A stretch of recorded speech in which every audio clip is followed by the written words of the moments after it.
الحمد لله الذي هدانا سواء الطريق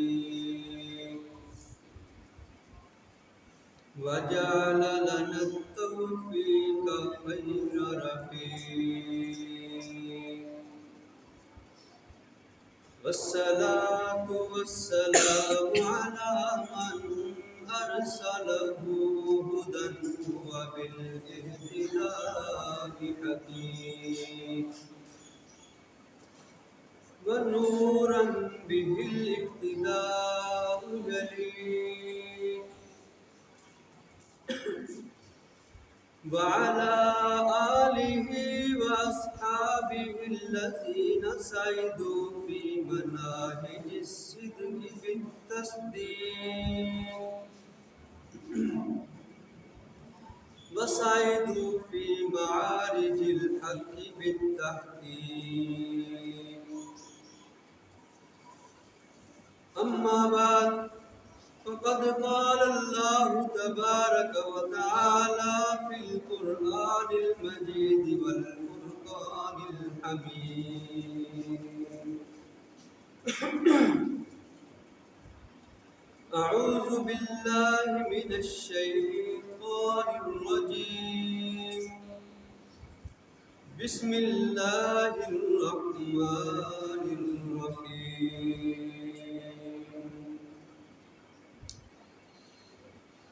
يا أيها الإنسان ما غرك بربك الكريم. وقال تعالى في مقام آخر: نبئ عبادي أني أنا الغفور الرحيم.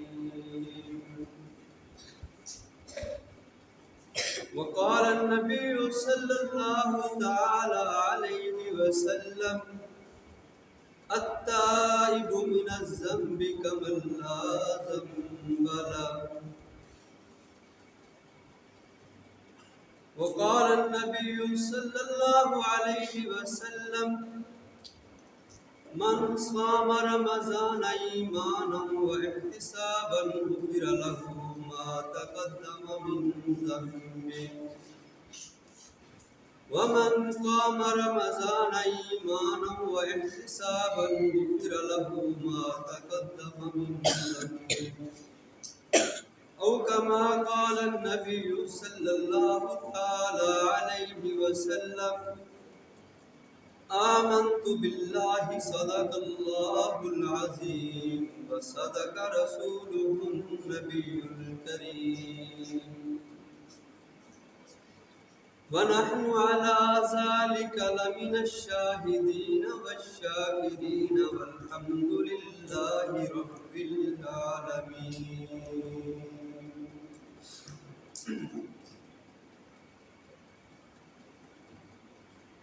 دی روز در بستان سرا ہما طوطیان خوشنوا پڑھتی ہیں نعت مصطفیٰ بلغ العلا بکمالہ.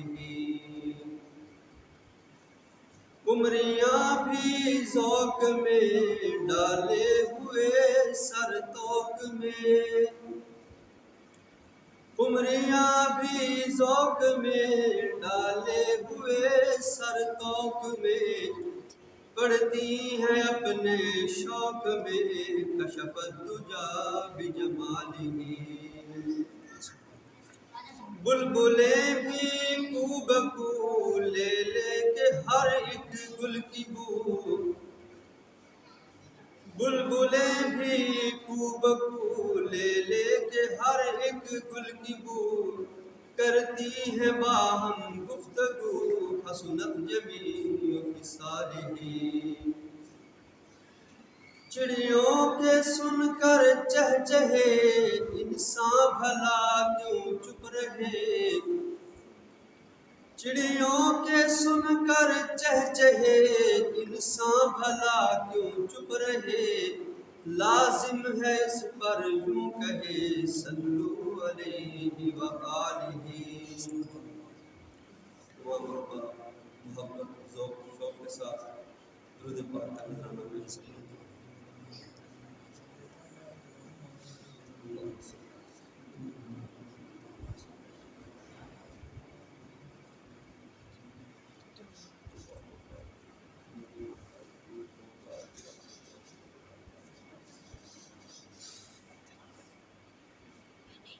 میرے انتہائی واجب الاحترام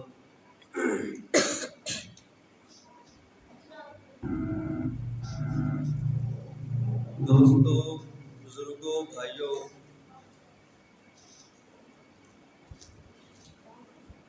جیسا کہ آپ حضرات کو معلوم ہے کہ یہ رمضان المبارک کی مبارک ساعت بڑی تیزی کے ساتھ گزر رہی ہے۔ میرے عزیز ساتھیوں، یہ ماہ مقدس بہت ہی عظمتوں، برکتوں، رحمتوں والا مہینہ ہے۔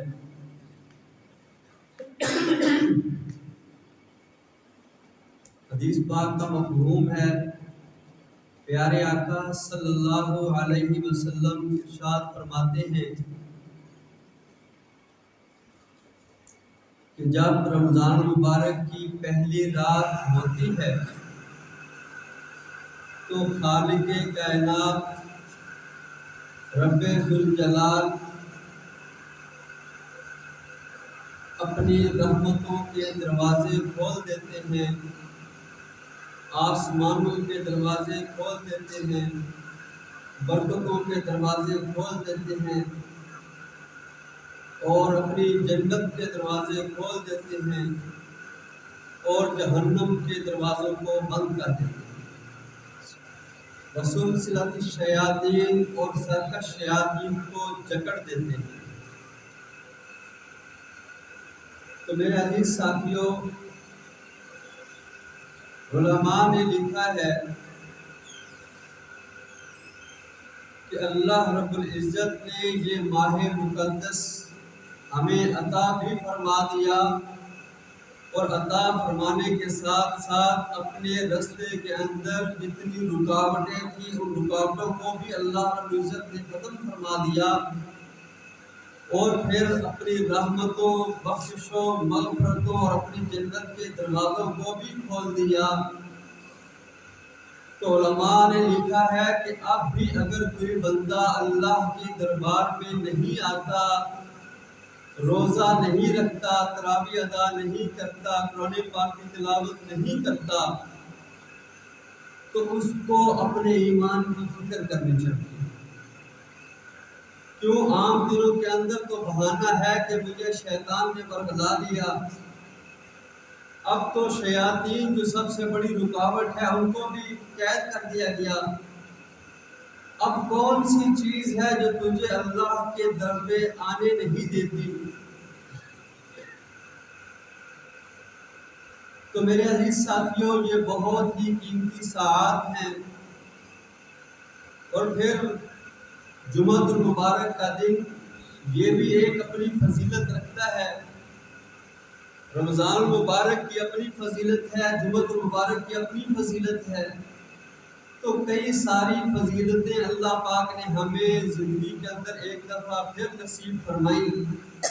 تو اللہ رب العزت سے دعا ہے کہ اللہ تعالی ہمیں اس ماہ مقدس کا ادب و احترام کرنے کی توفیق نصیب فرمائے۔ جتنے دن باقی رہ گئے ہیں اللہ پاک ہمیں زیادہ سے زیادہ نماز، روزہ، تراویح، تلاوت، ذکر و عبادت کرنے کے اللہ پاک ہمیں توفیق نصیب فرمائے۔ میرے عزیز ساتھیوں، جو آیات مبارکہ تلاوت کی، اللہ تعالیٰ ارشاد فرما رہے ہیں، یا ایھا الانسان ما غرک بربک الکریم، اے انسان تجھے کون سی چیز ہے جو کریم رب کے پاس نہیں آنے دیتی؟ دوسری آیت کے اندر فرمایا کہ اے نبی محترم صلی اللہ علیہ وسلم، آپ میرے بندوں میں یہ اعلان فرما دے، نبئ عبادی، اے نبی محترم صلی اللہ علیہ وسلم یہ آپ اعلان عام فرما دیں، میرے بندوں کو بتا دیں کہ میں بہت ہی معاف کرنے والا، بہت ہی رحم کرنے والا ہوں۔ اور ایک آیت کے اندر فرمایا واجبت رحمتی، اللہ تعالیٰ فرماتے ہیں میں نے بندوں پر رحمت کرنا اپنے اوپر واجب کر لیا۔ کبھی اللہ تعالیٰ فرماتے ہیں وَإِذَا سَأَلَكَ عِبَادِي عَنِّي فَإِنِّي قَرِيبٌ أُجِيبُ دَعْوَةَ الدَّاعِ إِذَا دَعَانِ۔ اے نبی محترم صلی اللہ علیہ وسلم، جب آپ سے لوگ میرے متعلق پوچھیں کہ آپ کا خدا کہاں رہتا ہے، کتنی دور ہے، تو ان کو فرما دیجئے فَإِنِّي قریب، میں تو شاہ راگ سے بھی زیادہ آپ کے نزدیک رہتا ہوں۔ پھر آگے اللہ رب العزت ارشاد فرماتے ہیں اجیب دعوت الداعی اذا دعان، جب بھی، جس وقت بھی، جو بھی بندہ مجھے پکارتا ہے، مجھ سے جو بھی مانگتا ہے اور جس وقت مانگتا ہے، فوراً میں اس بندے کی دعا کو قبول کرتا ہوں۔ اجیب دعوت الداعی اذا دعان، جب بندہ اپنے اللہ کو پکارتا ہے، اللہ فوراً اس کا جواب دیتے ہیں۔ تو اس کا واضح ثبوت احادیث پاک کے اندر موجود ہے کہ ایک مشرک سامنے بت پڑا ہے، اس کو 100 سال تک یا سنم کہہ کے پکار رہا ہے، لیکن آگے سے بت ہے، بت نے کیا جواب دینا؟ روایات کے اندر آتا ہے کہ وہ مشرک یا سنم کہتے کہتے تھک ہار گیا، لیکن پتھر نے آگے سے جواب نہیں دیا۔ ایک دن وہ یہ اپنی زبان سے کلمات جاری رکھے ہوئے تھا کہ اس کو نیند آ گئی، اونگ آ گئی، تو اس اونگ کی حالت میں، نیند کی حالت میں اس مشرک کی زبان سے، اس کافر کی زبان سے یا سنم کے بجائے یا سمد نکل گیا۔ جیسے اس کافر کی زبان سے یا سنم یا سمد کی آواز نکلی تو غیب سے فوراً میں خالق کائنات نے آواز دی لبیک یا عبدی، لبیک یا عبدی، میرے بندے میں حاضر، میرے بندے میں حاضر۔ تو فرشتوں نے بڑا تعجب کیا، پروردگار عالم یہ تو مشرک و کافر ہے، یہ 100 سال سے یہ بت کے سامنے سجدہ ریز ہے اور یا سنم کی آواز لگا رہا ہے۔ پروردگار عالم آج اس نے جو آپ کا نام یا سمد لیا ہے، اس نے دانستہ اور جان کر نہیں لیا، آپ پر ایمان لاتے ہوئے نہیں لیا، بلکہ یہ تو اپنے بت کو ہی پکار رہا تھا، اس کو نیند آ گئی، اونگ آ گئی، اس کی زبان پھسل گئی، بے خیالی کے اندر اس کی زبان پہ آپ کا نامی جاری ہوا۔ تو خالق کائنات، مالک کائنات، ارحم الراحمین نے فرشتوں کو بڑا عجیب جواب دیا، فرمایا فرشتوں کی جماعت، جب سے یہ بندہ بت کے سامنے بیٹھا ہے 100 سال سے میں اس کی انتظار کر رہا تھا، کبھی تو یہ بندہ اپنی زبان سے میرا نام لے گا، آج اس کی زبان کے اوپر میرا نام آیا، بھلے بھولے سے آ گیا، آ تو گیا، اگر آج بھی میں اس کو جواب نہ دوں تو پھر میرے اندر، تو اس مورتی کے اندر، اس پتھر کے اندر کیا ہوگا؟ تو معلوم ہوا کہ خالق کائنات نے جو فرمایا کہ جب بندہ اللہ کو پکارتا ہے، جو بندہ جس وقت جو دعا مانگتا ہے، اللہ تعالیٰ فرماتے ہیں ہم اس کی دعا کو ضرور قبول کرتے ہیں۔ اب آگے علماء نے لکھا ہے کہ دعا انسان جو بھی مانگے، جس وقت بھی مانگے، جس قسم کی مانگے، انسان کی دعا قبول ہی قبول ہے، اس لیے کہ خالق کائنات نے قرآن پاک کے اندر فرما دیا اجیب دعوت الداعی اذا دعان، کہ میں پکارنے والے کی پکار کا جواب دیتا ہوں جب بھی مجھے پکارتا ہے۔ پھر آگے علماء نے اس آیت کی تفسیر کے اندر فرمایا کہ بندہ جو مانگتا ہے اس کے 3 طریقوں سے اللہ تعالیٰ اس بندے کو جواب عطا فرماتا ہے۔ ایک صورت یہ ہوتی ہے قبول کی کہ انسان نے اللہ تعالیٰ سے کہا کہ یا باری تعالیٰ مجھے 1000 روپے کی 1,00,000 کی ضرورت ہے، مجھے جانور گائے بھینس کی ضرورت ہے۔ پروردگار عالم، بندے نے دعا مانگی، نفل پڑھے، دعا مانگی، تو اللہ رب العزت نے اس کی دعا کو قبول تو فرما ہی لیا۔ ایک صورت یہ ہے کہ بندے کو وہ 1,00,000 روپے جتنا اس نے اللہ تعالیٰ سے مانگا اس کے اسباب جمع ہوئے، وہ بندے کو پیسے مل گئے۔ دوسری صورت علماء نے لکھی ہے کہ بعض اوقات ایسا ہوتا ہے کہ انسان اللہ سے دعا مانگتا ہے، اللہ رب العزت اس کی دعا کو قبول تو فرما لیتے ہیں، لیکن بعض دفعہ ایسا ہوتا ہے کہ اس بندے کا کوئی نقصان ہونے والا ہوتا ہے، اس دعا کی برکت سے اللہ تعالیٰ اس کو نقصان سے بچا لیتے ہیں، تو یہ بھی گویا اس کو دعا کا صلہ مل گیا۔ اب تیسری صورت دعا کے قبول ہونے کی یہ ہے، احادیث کا مفہوم ہے کہ بندہ نے اللہ سے جو دعا مانگی وہ دعا تو اس کی قبول ہو ہی گئی، لیکن نہ اس کو دنیا میں نقد انعام ملا، نہ اس کا کوئی نقصان ہونے والا تھا، اس سے وہ بچا۔ تیسری صورت یہ ہے کہ اللہ رب العزت بندے کو دیکھتے ہیں کہ اس بندے نے جو دعا مانگی ہے، دعا تو اللہ نے قبول فرما ہی فرما لی، لیکن وہ احکم الحاکمین ہے، اس کا کوئی بھی کام حکمت سے خالی نہیں ہے۔ وہ بندے کی صورتحال کو دیکھتے ہیں کہ اس بندے نے یہ دعا مانگی ہے، آیا میں اس کو یہ چیز دوں یا اس کے متبادل کوئی اور چیز دوں یا اس کے لیے ذخیرہ آخرت کر دوں۔ اگر بندے کے لائق ہوتی ہے اللہ پاک دنیا میں عطا فرما دیتے ہیں یا نقصان سے بچا لیتے ہیں۔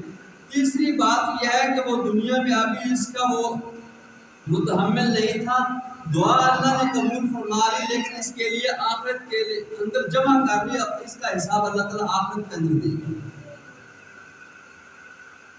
تو اس کی مثال بزرگ یوں فرماتے ہیں کہ ایک دفعہ کوئی گاؤں کا جو مراسی ہوتا ہے اس نے کرتب دکھایا، کوئی بادشاہ تھا، کوئی وڈیرا تھا، وہ بڑا خوش ہوا۔ اب اس بادشاہ نے خوشی کے اندر آ کر اپنے خزانے سے بہت بڑا ہاتھی جو ہے وہ اس مراسی کو تحفے کے اندر دے دیا، انعام کے طور پر دے دیا۔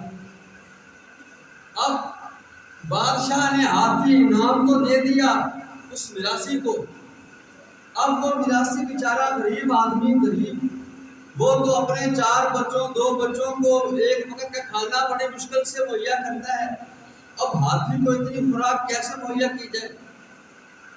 اب انعام مل گیا اس کو، لیکن وہ سر پکڑ کے بیٹھ گیا کہ میں آپ کھاؤں، اپنے بچوں کو کھلاؤں یا میں ہاتھی کی خوراک کو پورا کروں؟ اب اس کے لیے انعام بڑا مسئلہ بن گیا۔ تو میراثی نے کیا کیا، ایک ڈھول اپنے گلے میں لٹکا دیا اور ایک ڈھول اس آدمی کے گلے میں لٹکا دیا کہ اپنا کما اپنا کما۔ تو اسی لیے علماء نے لکھا کہ اللہ رب العزت بندے کو، وہ احکم الحاکمین ہے، بندے نے کوئی چیز مانگی اللہ تعالیٰ دیکھتے ہیں کہ آیا میں اس کو دے دوں، آیا یہ سنبھال نہیں سکے گا کہ نہیں؟ اگر وہ سنبھال سکنے کے لائق ہوتے اللہ تعالیٰ اس کو عطا فرما دیتے ہیں، یا پھر اللہ تعالیٰ اس کو آخرت کے طور کے اندر جمع کر دیتے ہیں، اس کو آخرت کے اندر اس کا حساب دیں گے۔ تو پھر پیارے آقا صلی اللہ علیہ وسلم نے فرمایا کہ کل قیامت کے دن بندے کا حساب کتاب ہوگا تو اللہ تعالیٰ فرمائیں گے کہ آپ بندے تیرے نامہ اعمال کے اندر یہ بھی نیکی ہے، یہ بھی نیکی ہے، یہ بھی نیکی ہے۔ تو بندہ حیران ہو کر پوچھے گا پروردگار عالم میں نے اتنے نیک اعمال کیے تو نہیں تھے، یہ کیسے؟ تو اللہ تعالیٰ نے فرمایا کہ بندہ یاد کر، تو نے کہا تھا پروردگار عالم مجھے ایک بھینس عطا کر دے، تو نے کہا تھا یا اللہ مجھے 1 کروڑ روپے کی ضرورت ہے، تو نے کہا تھا یا اللہ مجھے سونے کی ضرورت ہے، مجھے اس چیز کی ضرورت ہے۔ دنیا کے اندر تو نے کتنی دعائیں مانگی تھی، لیکن بعض دعاؤں کا نتیجہ تیری آنکھوں کے سامنے آ گیا، لیکن بعض دعائیں بظاہر قبول ہوئی، آپ کو محسوس بھی ہوئی، تو وہ میں نے آپ کے لیے آخرت کے اندر جمع کر دی تھی، یہ ان کا اجر ہے تیرے سامنے، اس کو قبول کرو۔ تو احادیث کا مفہوم ہے کہ بندہ تمنا کرے گا کاش اس کا صلہ مجھے دنیا میں نہ ملتا، ساری دعاؤں کا ثمرہ مجھے آج آخرت کے اندر ملتا۔ تو میرے عزیز ساتھیوں، اللہ تعالیٰ فرماتے ہیں یا ایھا الانسان ما غرک بربک الکریم، اے انسان تجھے کس چیز نے میرے پاس آنے سے دھوکے میں ڈال رکھا ہے؟ میں کریم و رحیم، غفور و غفار، رحمان و رحیم، ستار العیوب، ذوالجلال والاکرام، اتنا خالق کائنات، مالک کائنات، رب العالمین، اتنا شفیق اور مہربان ہوں، تو میرے دروازے کے پاس کیوں ہی نہیں آتا؟ تو میرے گھر کے اندر کیوں نہیں آتا؟ تجھے کون سی چیز ہے جو تجھے میرے گھر کے اندر نہیں آنے دیتی؟ علماء نے لکھا ہے کہ اللہ رب العزت ارحم الراحمین جو ہیں، ہم شروع کرتے ہیں بسم اللہ الرحمن الرحیم، الحمدللہ رب العالمین الرحمن الرحیم، تو یہ جو اللہ کی رحمت ہے یہ کتنی بڑی رحمت ہے۔ تو علماء نے سمجھانے کے طور پر، بلکہ احادیث کے اندر آتا ہے کہ اللہ رب العزت نے اپنی رحمت کے 100 حصے کیے۔ کتنے حصے کیے؟ اللہ رب العزت نے اپنی رحمت کے 100 حصے کیے، پھر ایک حصے کو اللہ نے پوری روئے زمین کے اندر تقسیم کر دیا۔ صرف ایک حصے کو پوری کائنات کے اندر تقسیم کر دیا۔ اب وہ ایک حصہ یعنی 100واں حصہ اللہ نے پوری روئے زمین کے انسانوں کو، جنات کو، فرشتوں کو، حیوانوں کو، چرند پرند، جتنی بھی مخلوقات ہیں، جنگل کے درندے، تمام مخلوقات کو اس ایک حصہ جو تقسیم کیا، لہذا اس کے خرب ہا خرب حصے بنے۔ ان خرب ہا خرب حصوں میں سے اس کا یہ اثر ہے کہ آج آپ اپنی آنکھوں سے دیکھتے ہیں کہ ایک والد کو اپنی اولاد سے کتنی محبت ہوتی ہے، ماں کو اپنے بیٹے، اپنی بیٹی سے، اولاد سے کتنی محبت ہوتی ہے، اولاد کو اپنے والدین، بہن بھائیوں سے کتنی محبت ہوتی ہے۔ تو علماء نے لکھا یہ اس ایک حصہ جو اللہ نے پوری کائنات کے اندر تقسیم کیا، جس کے خرب ہا خرب حصے بنے، پھر ان خرب ہا خرب حصوں میں سے تھوڑا تھوڑا حصہ ہم سب کو ملا، اس کی یہ اثر ہے کہ آج ہم اپنے اساتذہ اکرام کا، اپنے والدین کا ہم کتنا ادب و احترام کرتے ہیں، کتنی عزت ان کی کرتے ہیں، یہ اس ایک حصے کا یہ اثر ہے۔ تو اب آپ اندازہ لگائیں 99 حصے اللہ نے اپنے پاس رکھے ہیں، تو وہ کتنا بڑا رحیم و کریم ہو۔ جنگل کے درندے بھی اپنے بچوں کے ساتھ پیار محبت کرتے ہیں۔ علماء نے بڑا ایک عجیب واقعہ لکھا، فرمایا کہ جنگل کے اندر 2 عورتیں، ان کے پاس چھوٹے معصوم بچے تھے، وہ اپنے کام کے لیے گئیں، اتفاق سے بچوں کو بٹھا دیا، اپنا جو لکڑی وغیرہ یا جو بھی انہوں نے کام کرنا تھا کیا، تو واپسی آئی، دیکھا کہ ایک عورت کے بچے کو بھیڑیا لے گیا اور ایک بچہ باقی۔ اب جو بڑی چلاک عورت تھی اس نے کہا آپ کا بچہ بھیڑیا لے گیا، یہ تو میرا بچہ ہے، حالانکہ یہ بچہ چھوٹی کا تھا، جو کمزور تھی اس کا تھا۔ اس نے دعویٰ کر دیا کہ یہ بچہ میرا ہے۔ یہ حضرت سلیمان، حضرت داؤد علیہ السلام کے زمانے کی بات ہے۔ بڑی عورت کہتی ہے کہ یہ میرا بچہ ہے، تیرا بچہ بھیڑیا اٹھا کے لے گیا۔ چھوٹی کہتی ہے کہ یہ بچہ تو میرا ہے، تیرا بچہ بھیڑیا لے گیا۔ اب ان کی آپس میں لڑائی ہوتے ہوتی سیدنا داؤد علیہ السلام کے پاس۔ اب داؤد علیہ السلام اللہ کے نبی ہیں، عورتوں کی بات سنی تو دلائل کے اندر جو بڑی تھی اس نے دلائل دیے، تو داؤد علیہ السلام نے اس کے حق میں فیصلہ کر دیا۔ اب سیدنا سلیمان علیہ السلام ابھی بچے ہیں، داؤد السلام کے بیٹے ہیں، ابھی چھوٹی عمر ہے، یہ پاس بیٹھے ہوئے یہ والد صاحب کا فیصلہ دیکھ رہے تھے اور عورتوں کی باتیں بھی دیکھ رہی تھی۔ جیسے ہی والد صاحب نے فیصلہ بڑی کے حق کے اندر کیا، اس نے کوئی آنکھوں سے کس طریقے کو اشارہ کیا چھوٹی کو، تو سلیمان علیہ السلام سمجھ گیا حقیقت کے اندر بچہ بڑی کا نہیں ہے، بچہ چھوٹی کا ہے، ابا جی نے فیصلہ غلط کر دیا۔ تو سلیمان علیہ السلام نے عرض کی کہ ابا جی اگر یہ فیصلہ میں کروں تو آپ اجازت دیتے ہیں؟ کہا بیٹا آپ فیصلہ کر دیں۔ سلیمان علیہ السلام نے کہا کہ بچہ میرے پاس لے کے آؤ۔ آپ نے بچہ کو پکڑا، کہا اس کو لٹا دو، اور اپنے امیر ترین تو ویسے ہی تھے، وہ اپنے غلاموں نوکروں کو کہا کہ چھری لے کے آؤ، کیا کرنا ہے؟ اب یوں کرتے ہیں کہ ان کی لڑائی ختم نہیں ہوگی ساری زندگی، وہ کہے گی میرا بچہ ہے، یہ کہے گی میرا بچہ ہے۔ ہم ایسا کرتے ہیں بچوں کو دو حصوں میں تقسیم کر دیتے ہیں، آدھا بچہ ایک کو دیتے ہیں، آدھا بچہ دوسرے کو دیتے ہیں۔ جب یہ بات کی چھری بھی آ گئی تو سلیمان السلام نے کہا کہ یہ میرا فیصلہ ٹھیک ہے، تو بڑی نے فوراً کیا کہ فیصلہ آپ کا ٹھیک ہے، لیکن چھوٹی جو تھی وہ کہنے لگی کہ سلیمان آپ ایسا نہ کریں، آپ ایسا نہ کریں، ٹھیک ہے یہ نہیں مانی بچہ میرا تھا، لیکن یہ بچہ اسی کو دے دیں، بچے کے دو ٹکڑے آپ نہ کریں، بچے کے دو ٹکڑے نہ کریں، یہ بڑی کو دے دیں، کوئی بات نہیں، چلو زندگی میں اپنے بیٹے کی شکل تو دیکھتی رہوں گی۔ تو اس وقت سلمان صاحب نے کہا بھائی اب بتاؤ بچہ کس کا ہے؟ تو بچہ چھوٹی ہو گئی۔ تو عرض کر رہا تھا کہ ماں کو اپنی اولاد سے اتنی محبت ہے، یہ ایک حصے کا اب آپ اندازہ لگائیں، ایک چیز کے 100 حصے کریں، اب اس ایک حصے کو پوری دنیا کے انسانوں کے اندر، جنات کے اندر، حیوانوں کے اندر تقسیم کیا، اس کا یہ اثر ہے کہ ماں اپنے بچے کا معمولی سا بھی تو برداشت نہیں کرتی، تو وہ احکم الحاکمین جس نے اپنے پاس 99 رحمتیں رکھی ہوئی ہیں، وہ کتنا بڑا رحیم و کریم ہے۔ تو میرے عزیز ساتھیو، اللہ تعالیٰ فرماتے ہیں یا ایھا الانسان ما غرک بربک الکریم، اے انسان تجھے کون سی چیز ہے جو میرے پاس نہیں آنے دیتی؟ مسجد سے اذان کی آواز آتی ہے، مؤذن حی علی الصلاۃ حی علی الفلاح کی آواز لگاتا رہتا ہے، تو مسجد کے پاس سے گزر جاتا ہے، لیکن تو میرے گھر کے اندر آنے کے لیے تیار نہیں۔ تجھے کون سی چیز ہے کہ میں اتنا رحیم و کریم پروردگار ہوں؟ جب تو ماں کے پیٹ کے اندر تھا تو مانگ نہیں سکتا تھا، تو چل نہیں سکتا تھا، تو بول نہیں سکتا تھا، اس وقت میں نے ایک چشمہ جاری کر دیا، تجھے کھلاتا پلاتا رہا۔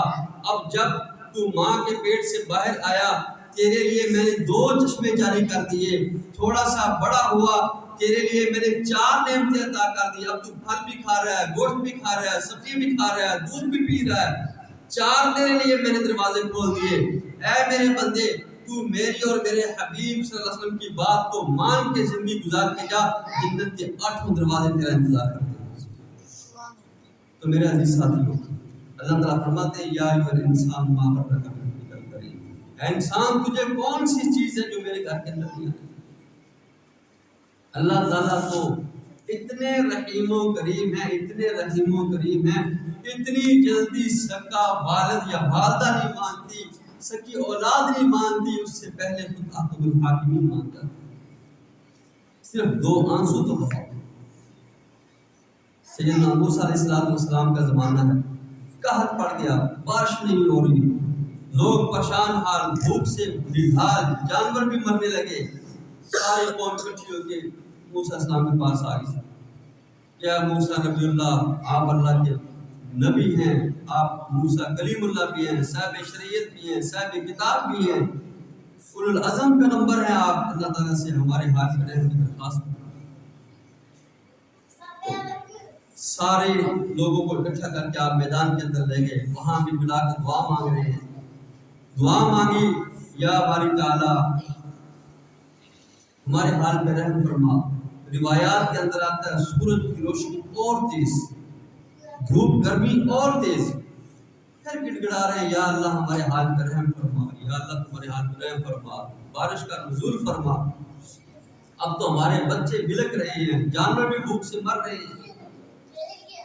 جب ہم کلام ہوئے تو اللہ تعالیٰ نے فرمایا کہ اے موسیٰ، اس مجمع کے اندر ایک میرا نافرمان بندہ بیٹھا ہوا ہے کہ جس نے 40 سال ہو گئے میرے دروازے، میرے مسجد کے اندر اس نے سجدہ نہیں کیا، میرے در پہ سجدہ نہیں کیا، 40 سال کا وہ نافرمان ہے، جب تک وہ اس مجلس کے اندر بیٹھا ہے کہ کسی کی دعا بھی قبول نہیں ہوتی، جب تک وہ مجلس سے نکل نہیں جاتا۔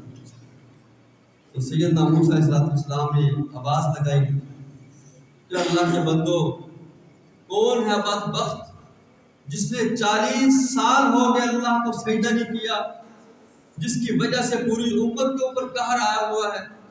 اللہ تعالیٰ فرمایا جب تک وہ بندہ مجلس سے نہیں نکلے گا میں رحمت کی بارش نہیں برساؤں گا۔ اب موسیٰ علیہ السلام نے اعلان فرمایا کہ وہ بدبخت یہاں سے نکل جائے۔ اب ہر آدمی کو پتا ہے کہ میں کتنے پانی میں ہوں، تو وہ جوان جو گناہ گار تھا اس نے وہیں بیٹھے بیٹھے دل ہی دل کے اندر توبہ کی، پروردگار عالم یا باری تعالیٰ میں ہی بندہ گناہ گار ہوں، 40 سال سے میں نے آپ کو سجدہ نہیں کیا، پروردگار عالم تو ستار العیوب ہے، تو عیبوں کو پردہ رکھنے والا ہے، یا باری تعالیٰ آج بھی تو پردہ رکھ لے، میں سچے دل سے توبہ کرتا ہوں۔ احادیث کے اندر آتا ہے، روایات کے اندر آتا ہے، اسی وقت جیسے نوجوان نے یہ عزم کیا پروردگار عالم بس تو مجھے معاف فرما دے، فوراً بادل آئے اور رحمت کی بارش برسنا شروع ہو گئی، کوئی بندہ بھی مجمع سے نہیں گیا۔ تو موسیٰ علیہ السلام بھی حیران، آپ کے اصحاب بھی حیران، امت بھی پریشان، یہ کیا ہوا؟ دوبارہ ہم کلام ہوئے، باری تعالیٰ آپ نے تو فرمایا تھا کہ ایک مجلس کے اندر ایسا گناہ گار بندہ ہے جس نے 40 سال سے سجدہ نہیں کیا، تو وہ گیا بھی نہیں اور رحمت کی بارش بھی آ گئی۔ اللہ تعالیٰ نے بڑا عجیب جواب دیا، فرمایا کہ موسیٰ جس بدبخت کی وجہ سے یہ بارش رکی ہوئی تھی، اب اس نے مجھ سے صلح کر کے وہ نیک بخت بن چکا ہے، اب اس بندے کے صدقے سے میں پوری امت کو رحم کرتا ہوں۔ یا ایھا انسان ما غرک بربک الکریم، اب بتاؤ بیٹا آپ کا آپ سے ناراض ہو جائے، اتنی جلدی وہ مان جائے گا؟ کبھی نہیں مانتا۔ والدین اولاد سے ناراض ہوئے اتنی جلدی تو وہ بھی نہیں مانتے، ایک منٹ کے اندر اللہ تعالیٰ الحاکم 40 سال کا نافرمان ہے، اس نے صرف دل ہی دل میں ارادہ کیا، اللہ نے فوراً اس کی دعا کو قبول فرما لیا۔ تو پھر موسیٰ علیہ السلام نے عرض کی، یا باری تعالیٰ اس کا مجھے نام تو بتا، وہ کون تھا؟ تو اللہ تعالیٰ نے فرمایا کہ موسیٰ جب وہ میرا نافرمان تھا میں نے اس وقت اس کا راز ظاہر نہیں کیا تو وہ میرا محبوب بن چکا۔ کتنی عظیم ذات ہے، کتنی رحیم ذات ہے۔ رمضان مبارک ساعت ہے، احادیث کا مفہوم ہے، ہر روز اللہ تعالیٰ کی رحمت آواز لگاتی ہے۔ کوئی ہے گناہوں سے معافی مانگنے والا، میں اس کے گناہوں کو معاف کر دوں، کوئی ہے بندہ پریشان حال، میں اس کی پریشانی دور کر دوں، کوئی ہے بندہ جو روزی سے تنگ ہو، اس کے لیے میں روزی کے دروازوں کو کھول دوں۔ فرمایا روزانہ افطاری کے وقت 10 لاکھ بندوں کو اللہ تعالیٰ جہنم سے آزادی دیتا ہے۔ کبھی ہم نے سوچا کہ ہم بھی اس لسٹ میں اپنا نام لکھوا دیں؟ روزانہ افطاری کے وقت 10 لاکھ بندوں کو اللہ تعالیٰ معاف فرماتا ہے، اور آخری روزے آخری افطاری کے اندر جتنے پورے مہینے کے اندر آزاد کی اللہ تعالیٰ، اتنے ایک رات کے اندر اللہ تعالیٰ بندوں کو آزاد فرماتا ہے۔ تو میرا عزیز ساتھیو، یا ایھا الانسان ما غرک بربک الکریم، جب وہ اتنا رحیم و کریم ہے تو ہمیں بھی چاہیے کہ ہم اس کی جیسے ہم مسجد سے اذان کی آواز سنیں تو ہم فوراً مسجد کا رخ کریں اور اس کے سامنے سجدہ ریز ہوں۔ روایات کے اندر آتا ہے کہ قیامت کے دن اللہ تعالیٰ نے 2 بندوں کے بارے میں فیصلہ کیا کہ تم دونوں جہنمیوں، تم جاؤ جہنم کے اندر چلے جاؤ۔ احادیث کا مفہوم ہے ان 2 بندوں میں سے ایک بندے نے جہنم کی طرف دوڑ لگا دی اور دوسرے بندے نے تھوڑا سا چلتا ہے پیچھے مڑ کے دیکھتا ہے، تھوڑا سا چلتا ہے پیچھے مڑ کے دیکھتا ہے۔ تو روایات کے اندر اللہ تعالیٰ نے دونوں بندوں کو بلا دیا۔ تو جو بندہ بھاگ کے جا رہا تھا جہنم کی طرف، اس سے پوچھا کہ میں نے تیرے لیے جہنم کا فیصلہ کیا ہے، تو ایسے جا رہا ہے جیسے میں نے جنت الفردوس میں جانا ہے، تو اتنی تیزی کے ساتھ کیوں جا رہا ہے؟ تو دوسرے سے پوچھا کہ میں نے تجھے کہا کہ تم چلو جہنم میں، تو پیچھے مڑ مڑ کے کیا دیکھ رہا ہے؟ تو پہلے بندے نے جواب دیا، کہا ہماری تعالیٰ ساری زندگی نافرمانی کے اندر گزر گئی، میں نے کہا چلو آج بھی اللہ رب العالمین کا حکم ہے، براہ راست حکم ہے، میں اس کو مان لوں، تو آپ کا جیسے حکم ہوا میں نے دوڑ لگا، تو پیچھے مڑ مڑ کے کیوں دیکھ رہا تھا؟ باری تعالیٰ میں نے آپ کے نبی کی احادیث سنی تھی، قرآن پاک کی آیات کا مفہوم سنا تھا، اللہ تعالیٰ فرماتے ہیں میری رحمت سب سے وسیع ہے، میں دیکھ رہا ہوں ابھی بھی شاید رحمت جوش میں آئے، ابھی بھی رحمت جوش میں آئے، تیرا گناہ گار بندہ بخشا جائے۔ تو روایات کے اندر آتا ہے اللہ تعالیٰ ان دونوں بندوں کو بھی معاف فرماتا ہے۔ تو میرا عزیز ساتھیو، رمضان مبارک ساعت ہے، ان کو معمولی نہ سمجھیں، ان کو معمولی نہ سمجھیں۔ جس طرح روزہ رکھنا ضروری ہے، اس طرح رمضان کا احترام یہ بھی ضروری ہے۔ ہم روزہ رکھ کے بھی اس کی قدر کریں اور اگر کسی وجہ سے کوئی بندہ معذور ہے تو کسی کے سامنے بالکل اس کی بے قدری نہ کرے۔ علماء نے کہا کہ رمضان مبارک کی مثال ایسی ہے گویا کہ جیسے رمضان کا چاند طلوع ہوا، اللہ رب العزت نے ہر ایک مسلمان کو 30 خالی چیک دے دی، کہا کہ میرے بندو یہ خالی اوپن چیک ہے، ان کو اپنی مرضی سے بھرو، خوب بھرو، جتنا تم اس کے اندر لکھ سکتے ہو لکھ لو۔ اب آپ اس کے اندر 20 تراویح پر کریں، آپ اس کے اندر قرآن پاک کی تلاوت لکھیں، ذکر و اذکار لکھیں، آپ کا روزہ اس کے اندر درج ہو۔ شام کو آپ حساب کریں افطاری کے بعد کہ آج جو میرا خالی چیک ایک مکمل ہوا، اس کے اوپر میں نے کیا کیا لکھا۔ کہیں ایسا تو نہیں تھا کہ خالی چیک میرے پاس ہے تو میں نے کوئی خالی کا خالی واپس لوٹا دیا۔ اب آپ بتائیں کہ ایک بندہ دوسرے کو کہتا ہے کہ یار یہ خالی چیک ہے، اس کو جتنا مرضی بھر لے یار، اب وہ بندہ خالی اس کو واپس کرتا ہے، اس کو آپ کہیں گے یہ عقل مند ہے؟ تو اللہ تعالیٰ نے 30 چیک دیے تھے خالی چیک، اور جتنا مرضی آپ لکھیں تو آپ کی ایک نفل نیکی آپ کے فرضوں کے برابر اور ایک فرض 70 فرضوں کے برابر۔ اب اللہ نے انعامات بھی بڑھا دیے، اور جو آنے والی رات ہے لیلۃ القدر کی، اس کے تو کہنے ہی کیا ہے۔ فرمایا لیلۃ القدر خیر من الف شہر، 1000 مہینوں سے بہتر ہے۔ ایک بندہ 83 سال 4 مہینے عبادت کرے اور ایک بندہ ایک رات اللہ کے حضور عبادت کرے، فرمایا یہ افضل ہے۔ اب دیکھیں اللہ کتنا غفور رحیم ہے، کتنا رحمان و رحیم ہے، کتنا کریم ہے۔ اب بھی اگر ہم اس کے دروازے کے اوپر نہ آئیں، اپنی بخشش نہ کروا سکیں، تو پھر وہ احادیث جو آپ نے بارہا ممبر سے سنی ہے کہ پیارے آقا صلی اللہ علیہ وسلم تشریف لائے خطبہ جمعہ دینے کے لیے، آپ نے پہلے زینے پہ قدم رکھا آمین فرمایا، دوسرے زینے پہ قدم رکھا آمین فرمایا، تیسرے زینے پہ قدم رکھا آمین فرمایا۔ تو صحابہ کرام نے عرض کی یا رسول اللہ صلی اللہ علیہ وسلم ہم نے کسی کو دعا کرتے ہوئے دیکھا نہیں، آپ نے آمین آمین فرمایا، ہم نے عجیب بات دیکھی۔ تو پیارے آقا صلی اللہ علیہ وسلم نے فرمایا کہ میرے صحابہ، جس وقت میں خطبہ جمعہ دینے کے لیے آیا، پہلے زینے پہ قدم رکھا تو جبریل امین تشریف لائے، تو انہوں نے 3 بد دعائیں دی۔ فرمایا نبی وہ آدمی، وہ نوجوان تباہ و برباد اور ہلاک ہو جائے جس جوان کی جوانی میں اس کے بڑے والدین تھے، اس نے ان کی خدمت کر کے ان سے دعائیں لے کر وہ جنت کے اندر نہ جا سکا، یہ نوجوان اولاد یہ تباہ و برباد اور ہلاک ہو گیا۔ تو میں نے کہا آمین۔